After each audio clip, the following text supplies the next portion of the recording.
You know, the truth is sometimes we underestimate ourselves. You may think, how will I go about filming my content? How will I go about creating YouTube videos? I can't learn this stuff. Anyone can learn. If you're open to learning, you will be able to learn this. But understand that you don't have to learn everything in one go with your YouTube journey. Take your time to understand all the different aspects of creating content, of creating your YouTube videos. And everybody's path is different. Some people may learn faster than other people, and that's okay too. Be patient with yourself when you are learning about how to use your phone to film yourself for your YouTube videos. Be patient with yourself. Sometimes it can be frustrating when you're trying to learn something new. Believe me, I get frustrated as well. The thing is, we think that we are so scared of filming the YouTube video, right? We think we are so scared of pressing record. But what are we actually afraid of? We are afraid of what happens once we publish the video, once people see us. You are thinking, well, I am so scared that my family and friends are going to see my YouTube video and they're going to think, what am I up to? Or I'm so scared that somebody at work will find out that I have a YouTube channel and they'll think, what is going on with me? But the reality is that the more videos you create and the more videos you publish, you'll realize that people are focused on their own lives. And your fear of being seen diminishes. Your fear of thinking that you have to be this perfect person to be on camera shifts. You will realize that the essence of you, who you are, is more than enough. That you can be on camera using your phone, okay, just the way you are. Maybe, yes, you need to improve a few things, and that's fine. But you will find your tribe, you will find your community once you start creating videos and uploading them. You will see that like-minded people will gravitate towards you. The thing is, fear holds us back. It holds us back in such a way that analysis paralysis is absolutely real. And we can think in our minds, whoa, I can't do this. We can make this whole production bigger than it actually is. And it can feel insurmountable. But the reality is that everything can be done if you do it step by step. So don't feel overwhelmed. Don't feel like you can't do this, because you absolutely can. If I can do it, you can too. And I know sometimes you can hear that from other people and you don't really believe it.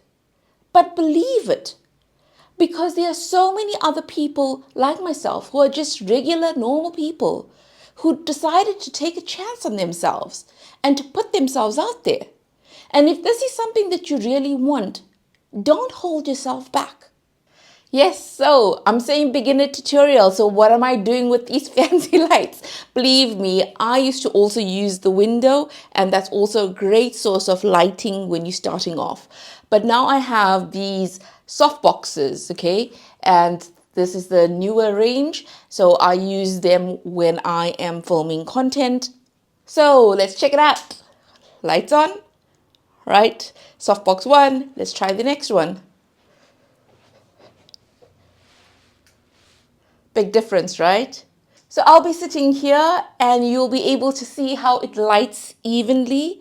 And remember that when you're starting off, you don't need this fancy equipment. You do not need it. So please don't feel like you have to get all of this when you're starting off, because we can suffer from analysis paralysis, where we feel like, I have to have the fanciest equipment. I have to have this camera.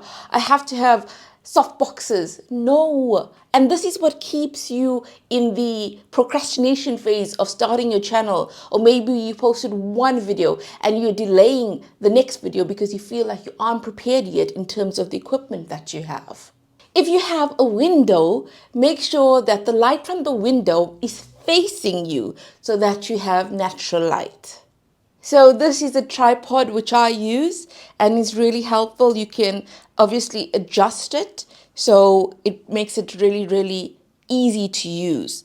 Now, you will put the adapter on here from the selfie stick and then insert the phone, and I'm going to demonstrate that to you. Okay, so let's put this on.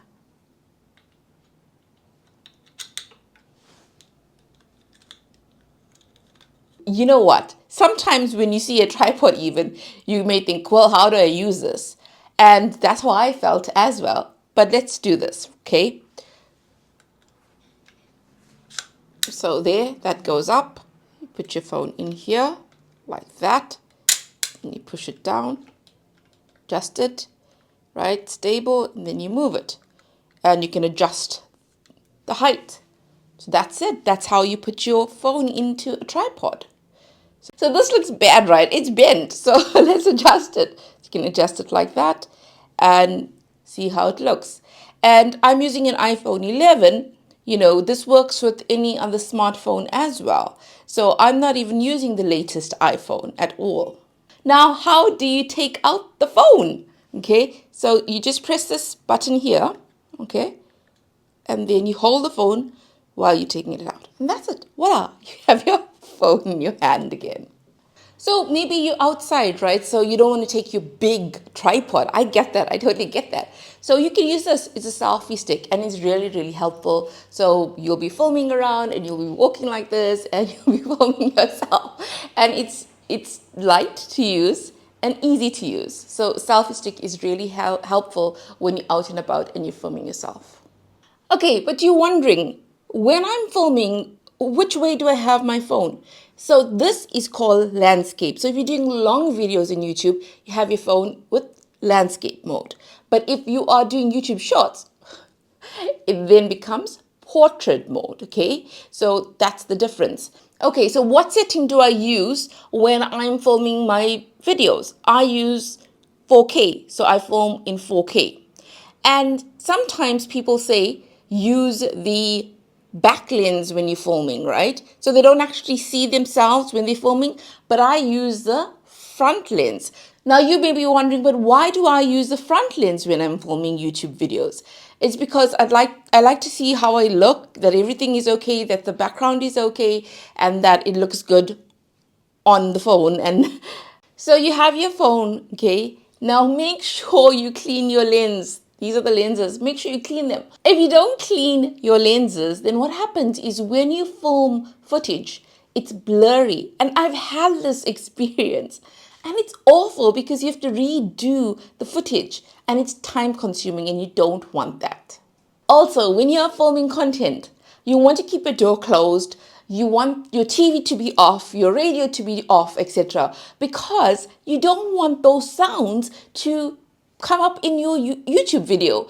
Also, if the sound of the TV comes up, if the sound of your music from your radio comes up into your video, that could be copyright infringement and you don't want that either. So I was actually filming content for a company at one point and I was just starting off. And I used to just hold it in my hand like this and film, you know. And the thing is, the content was great, but the footage was shaky. So be sure to have a selfie stick when you're filming, or you can even prop this on books. You know, you could prop it against books and then you could put your laptop here so that it could be stable. So there are ways to work around it if you don't have a tripod. It took me a while to actually get used to looking at this green light. Okay, so you can see I have a mic here, right? So if you're out and about, you can clip on your mic like this. But when I am filming in this particular room and it's just a normal sit down video, then I will put the mic into a mic stand. So I'm going to show you that right now. Okay, so I have two of these, but the mic that you saw, it's now in here. Okay, so that's really helpful. Now, when you are filming with your phone, don't press stop every single time you make a mistake. No, you can edit that later. So just say you say a wrong word. Instead of saying I started filming content in January, you say I started filming content in February. So instead of saying I started filming content in February and then you press stop on your phone, to pause it and then you start again. No, continue. So I started filming in January. I started filming in, my God, okay. I started filming in February. I started filming in January. So you just delete the part that was the mistake. And I don't even know which part was the mistake in that one because, yeah. But you know what I mean. Okay, you understand what I'm trying to say. Because sometimes when you keep on pressing stop and you restart, it kills your flow. So don't kill your flow when you're recording your videos with your phone. You want to make it feel like it's flowing, it's seamless. So everybody makes mistakes. You remember when you're watching other people's YouTube videos, you're watching the edited version of their videos. So they make mistakes too. They say ums and ahs and all of that. So please don't feel like you have to be this perfect human being to record a video. You don't. You absolutely do not. Another thing is when you are creating your YouTube video with your phone and you're talking, you know what? You get thirsty and you don't see it now, but hey, I have a water bottle. Here we go. Yes, I do. Because I get so thirsty. So I want to drink some water. I don't want to put it in the frame. So I keep it on the side of my desk here. And that helps me, to stay hydrated. Background. I have a whole video about this. So do watch it about how I use this room and have it as a YouTube studio now. But basically with the background, you want to keep it simple because you want people to focus on what you're saying, the value that you are sharing to the person that's watching, and you want them to focus on what they're listening to, what information you are sharing. Because rather than focusing on what your background looks like, yeah, they can look at the background, that's fine. But the focus should be on the value that you're providing to the viewer. Whoa, a big one. And I have suffered from this so many times. Okay, so you have your phone, right? And you're filming like I am now. And then the message comes up that you don't have enough storage space. And this is so frustrating. So make sure you have enough space to actually film your video. Because then while you are recording, you then have to go and delete some of your previous videos and clear up space. And it's irritating. So don't have that annoyance. Just make sure that you actually have space on your phone to record your new video. The other thing is have a test run. So when you're filming, have a test run, okay? To see how you look on your phone, how you actually talk. So talk a little bit so that when you actually do press record, that your nervousness has subsided a bit. So have a little test run for say a minute if you need to. Go in with good feelings.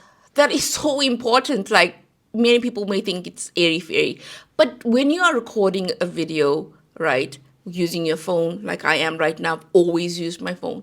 You want to go with the mindset that this is going to be a great video. I'm sharing information which I think is valuable, and I hope that it resonates with another person that watches this. And I hope that it helps them in some way. So go with good feelings, Sometimes we can be so overwhelmed with, oh, how do I look? How will people view me? But it actually is about the viewer. It's about what they want and what knowledge they'd like to have and what they'd like to learn from you. So understand that if you provide value to your viewer, then that's a great way to actually keep you consistent on your YouTube platform because you know that you're imparting value to your viewer. Know what your video is going to be about. Even if you don't want to have a script, but you want to have bulleted points, have the bulleted points around you. Like I have my laptop in front of me with my bulleted points, just so that you can keep track of what you want to talk about. So do subscribe because I will be creating videos about YouTube, about how to create videos on YouTube, about impressions, about what a click-through rate is, about what the algorithm is, etc. It's very beginner friendly, it's very easy to understand. And also comment below and let me know, what do you use to film your videos? Are you using a camera? Are you using your phone? What are some of the challenges that you face when you are filming your YouTube videos? So when I started YouTube, I didn't use these fancy soft boxes. I just used what I had, and I knew that actually for a long time I procrastinated with my YouTube channel.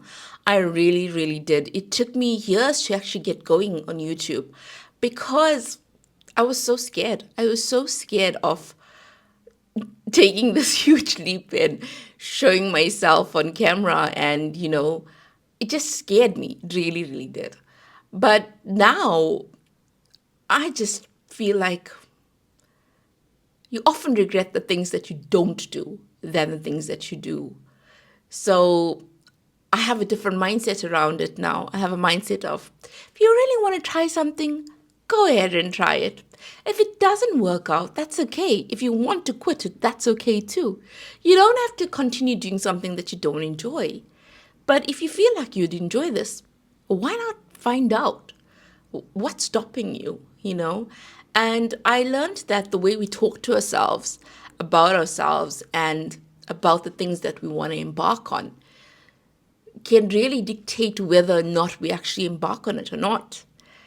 And that's why I say talking positively to yourself is such a huge thing, because it impacts all parts of your life.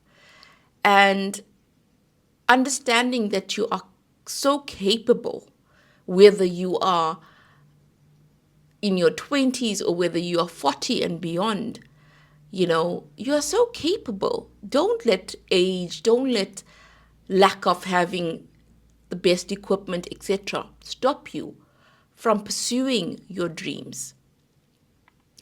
Also, watch this video about how I changed this room into a YouTube studio. I think you'll enjoy it. And I know it's a bit late, but what the heck? Happy New Year! I hope that 2025 is a brilliant year for you. Keep shining.